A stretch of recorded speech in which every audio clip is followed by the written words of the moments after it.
Madam President. Senator from Georgia. Madam President, I ask unanimous consent to be able to address the Senate. Without objection. Thank you, Madam President. It's an honor to be here today on what's not my last day, but everybody's acting like it. A few months ago, I had to announce that after much consideration, to be able to continue to serve the people of Georgia as best I could in any way possible, but also to keep true to my commitments I've made in every race I ever won. When I knew I couldn't do the job, I was going to quit and let somebody do it who wouldn't be hampered. I'm not hampered yet. I'm pretty tough, but it's getting close. So in August, I decided to talk to my wife about it, and we decided to go ahead and retire at the end of December, which I've announced and said I was going to do. Governor of Georgia is making an appointment to take my place, and a few days from now, you might look in a history book somewhere, current history. They might have an Isakson in the glossary, but I doubt it. You may not never see this name again. I've been here for 15 years and loved every minute of it. This is the most enjoyable thing I've ever done in my life, to be a part of the United States Senate. Not because I like to be a senator, but because I like to be the people who are in the Senate. Politicians get a bad rap this day and time, a real bad rap. A lot of things that are said about them by people where it doesn't matter, like those in some of the media and some of those places. But others as well take pot shots at people who are politicians and who serve the people in their community. I never do that, not because I am one, but because I know, because I am one, what you have to do. It's a tough job, and if it's not done right, it doesn't get done the way it should for the people there. So I'm making sure that when I leave, and the last thing I do is to leave the people of Georgia in good hands, given the senior senator from Georgia retiring. Unfortunately, today at lunch, the members gave me a luncheon and stole all my material. Don't let this paper fool you. I throw it all away coming in here. They've stolen all my good jokes, took over all the things I was going to say, so I'm going to make this very brief. But in the end, very brief is good. My dad told me one time, he said, "Son, your words have more power about how few you use than how many you use." I've always remembered that, and I make speeches that are really important. I make short speeches. I get to the point, I get out. And I'm going to give you some reasons that works. But I decided when I knew I was going to be outshined by the other members of the Senate at this luncheon today that I would do the best I could to honor Mitch McConnell, who's the greatest leader I've ever worked for in my 45 years in public life.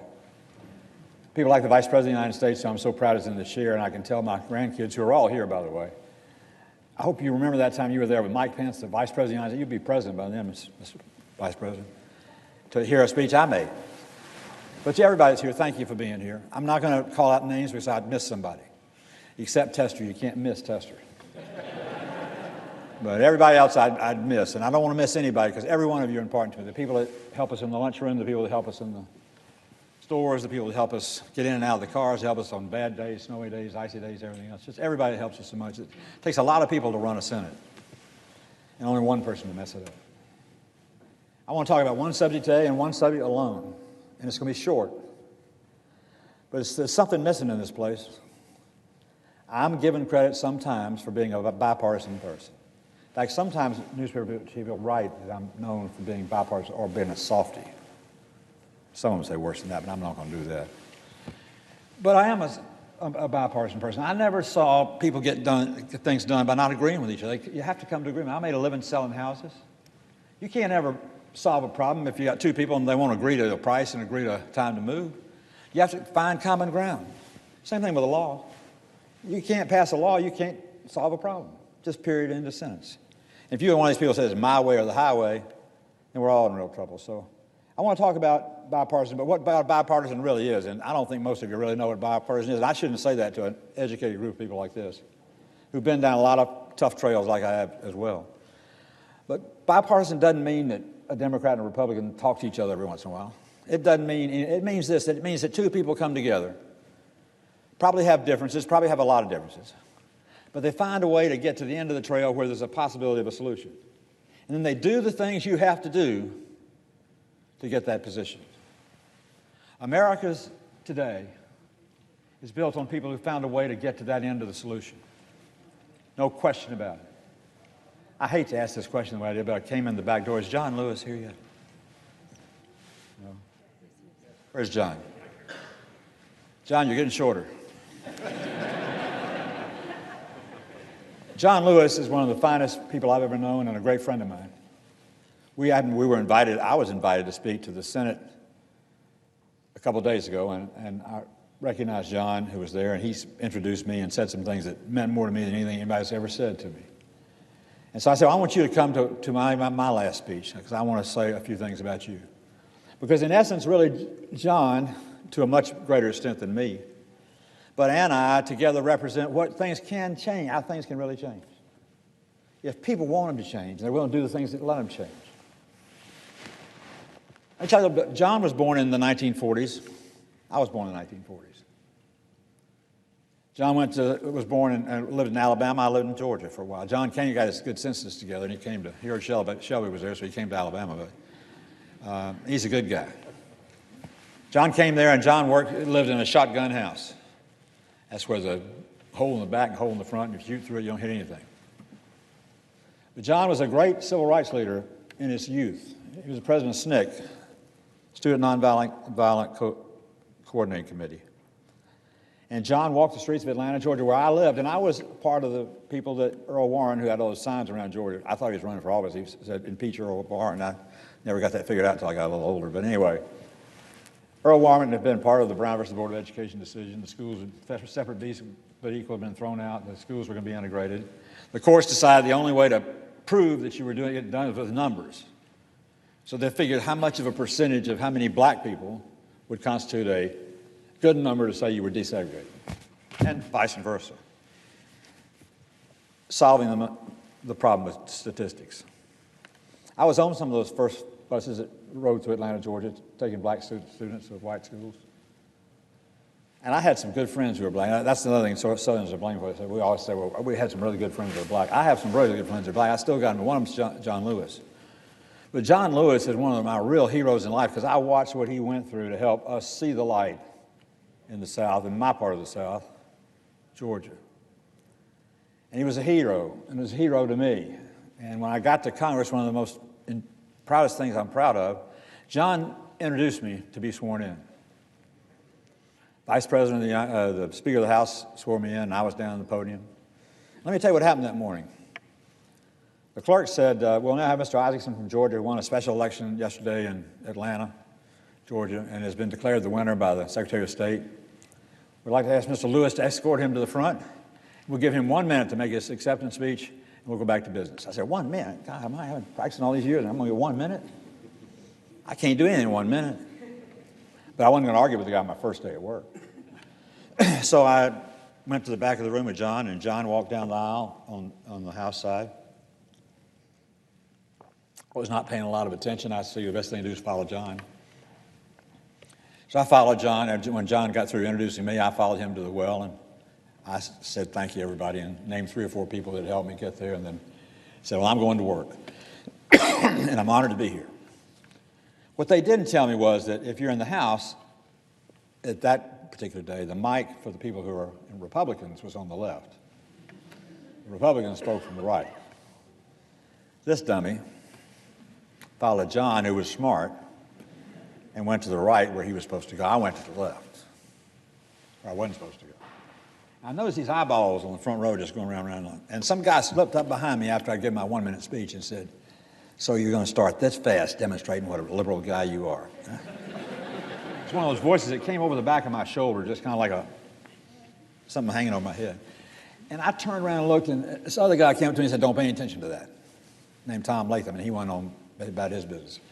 I asked somebody later in the day, what does that guy meant to that? He said, well, the problem is you got labeled when you got elected. I said, what do you mean? He said, well, you got elected in a Republican district, but they said you said nice things about Democrats. I said, is that wrong to do? He said, well, we were trying to get some way to get Boehner not to appoint you to any committee, or the Speaker to not appoint you to any committee, so we heard you helped write No Child Left Behind.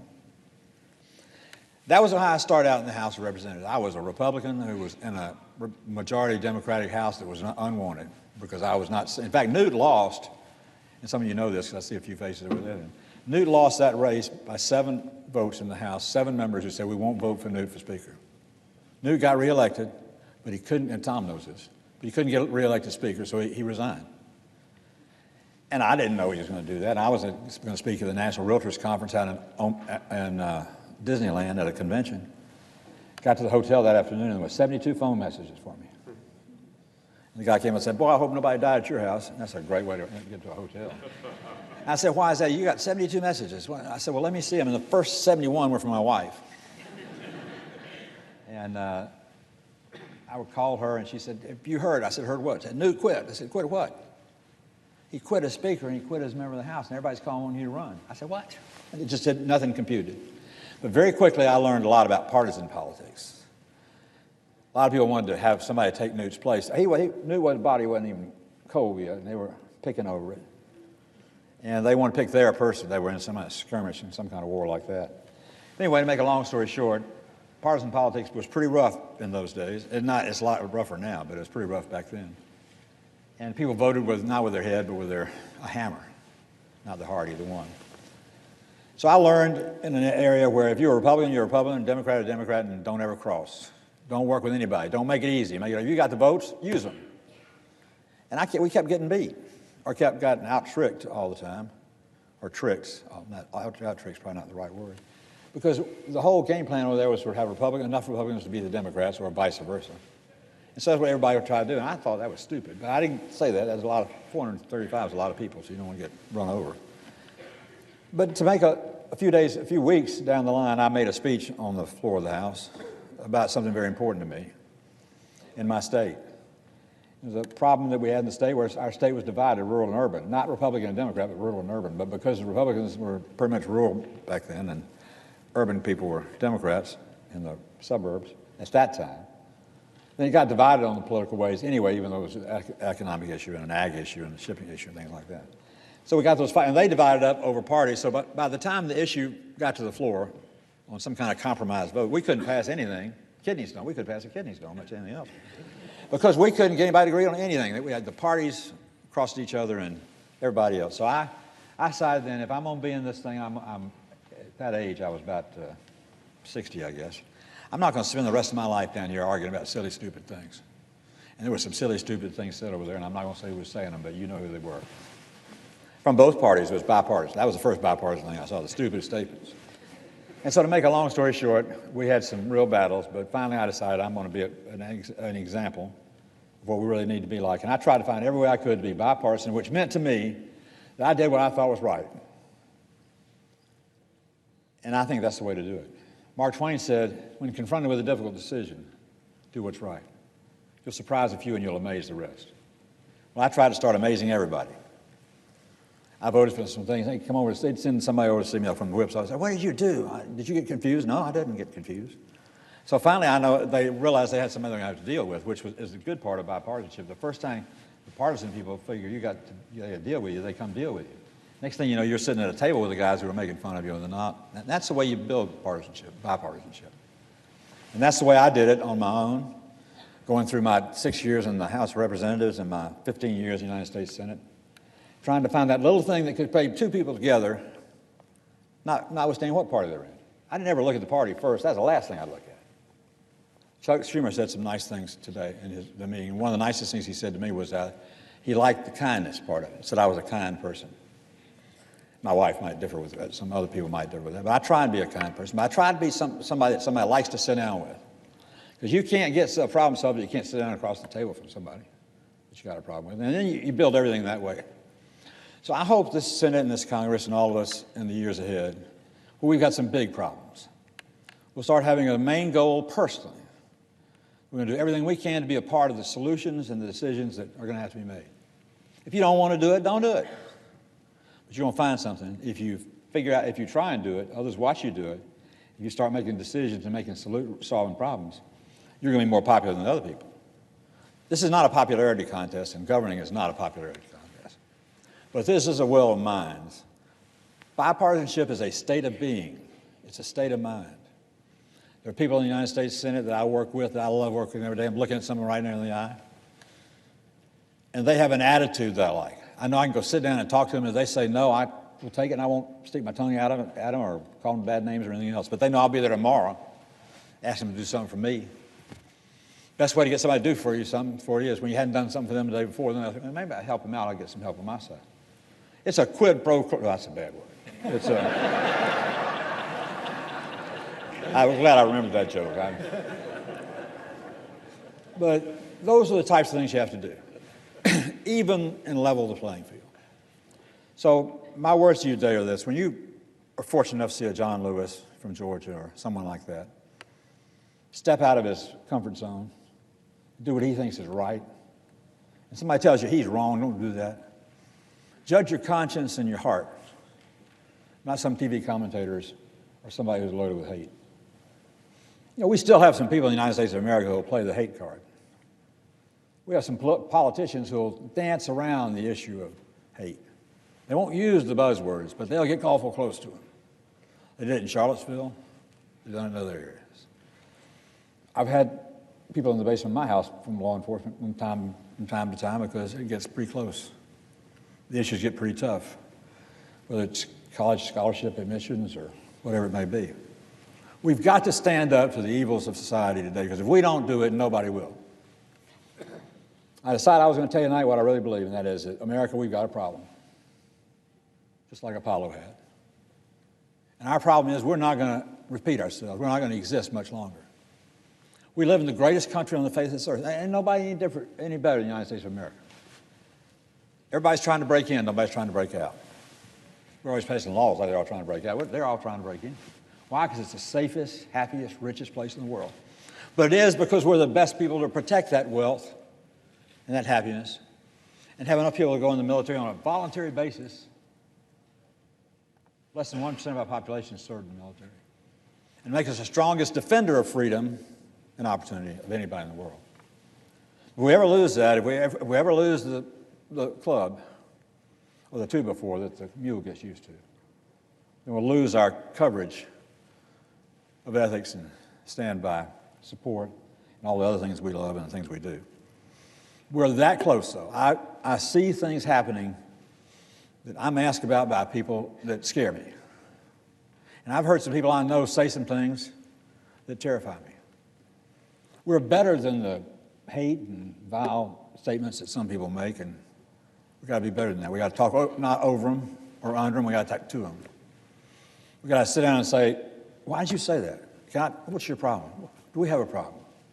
Let's get it out in the open and talk about it. We can't, the best country in the world, the strongest country in the world cannot succumb to crushing itself inwardly because we look the other way from the challenges of life. And the challenges of life today are America's changing.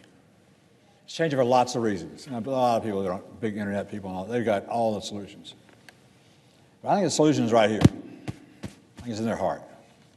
And I'm telling you from my heart that after 45 years in elected office, raising 3 children and 8 grandchildren, which my kids have done a great job of raising them, living in a great community, living in a great church, doing the things I've done, I see some of it slipping away. Churches don't have the memberships they used to have, and it's significant. School curriculums are getting a whole lot more tough than they used to be. And I was the chairman of the Board of Education for a state for a few years. A lot of the traditional things that we all love and believe in, and things God and country, like school, curriculum, and religion and Sunday school and things like that, they have their challenges. So I'm rolling up my sleeves and whatever of my life I've got left. Because I said I'm going to leave on December 31st, it wasn't because I was leaving you. I'm not leaving you. I'm going to be with you a lot longer than I thought I would because of what I'm doing. I want to be here for you, and I want to be here when that bell rings. Say, America, we don't have a problem anymore. We solved it. You helped us do it through our tax policies, through our federal policies, through our education policies, through how we treat people. We helped you do it. Now let's don't get back in that shape again. And we have the people with the spirit of John Lewis and other people I know in this room who are willing to do it. And some who think this is all just a bunch of Sunday school folly-rah from somebody who's leaving, don't believe that in a heartbeat, because I'll be back to make the speech again sometime and give you a progress report. We need some progress. Now, the last thing I want to talk about, the best thing, example to me of what bipartisanship really means is a picture that was taken of John Lewis and I last week. Now, bipartisanship doesn't mean one of you is black and one of you is white. Could be one black one and one white one. Could be. But John's black and I'm white, but we're different about other things. But John and I were addressing the Senate at a tribute to me, unfortunately for everybody else. I loved it, but they didn't like it very much. And we had a great time. But when John's time to speak came, he made a beautiful speech that was very meaningful to me because we know what the buzzwords were.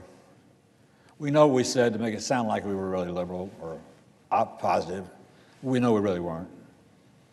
But John knew who deserved cover and who didn't, which takes as much guts as somebody who knows what's right and what's wrong. So John made this beautiful speech, and I said, this is my time to pay John back. All these years he's helped me out, so many things I've done. I went to his 75th birthday because I'm 75. I wanted to go see what somebody that I would look like. So I looked in the mirror and found out it looked like me. But John and I turned out to be very good friends. So I went to John. I said, John, I want to thank you for that speech. It's the best I ever heard. And I just opened my arms and hugged him. Not for a show, not for a display, not for any purpose, except to hug him because I love him. I know what he's done to make this a great country, as well as so many other things and many other people. Well, John hugged me, and it got pretty long there for a minute, and that didn't bother me. But the TV people all went crazy. And so the best picture you could have seen last week on the popular pictures and magazines, things like that, was John hugging me on the floor of the House. And Tom Graves and all the others from the Georgia delegation that are here, I've seen some. I'm sorry I hadn't called everybody's name out, but I haven't been able to see everybody. But they all came up and said, thank you all for doing that. We hope everybody back in Georgia sees that. I said, that's what you're going to tell them at the Senate breakfast, luncheon next Tuesday.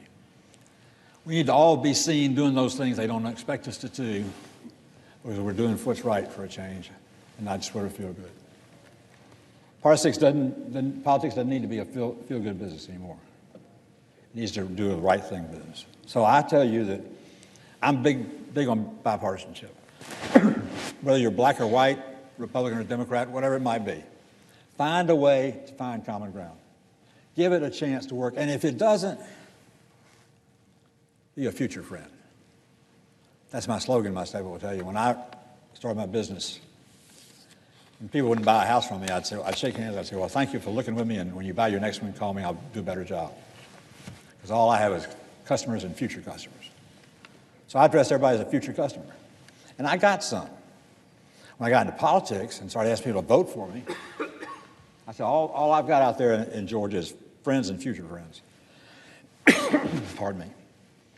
So when we walked away from a Republican meeting somewhere and somebody gave me their right hand to the face and said, we're not going to vote for you. I said, well, I'll tell you what, I'll give you another chance in 2 years. So it will be a future friend, not a less weak friend. Friends and future friends is what it's all about. You find anybody in business or anything else today that's making it through life, they're making it through life because they treat it that way. Life is a win-win proposition if you'll do it. It's not a win-lose proposition. It's win-win. But you have to command it, whichever side of the transition you're on. So, on a day in which I've had more nice things said about me than I deserve, on a day that brought a lot of clarity to me in terms of how much this place really means, I'm the happiest guy that could ever be. Happy because I haven't cried yet, but more happy because all of you look and listen. I think you know what I'm talking about. We can do it. We can do anything. We may be called a liberal, we may be called a rhino, we may be called whatever it is. Let's solve the problem and then see what happens. Most people who call people names and point fingers are people who don't have a solution themselves. They just want to make damn sure you don't solve it.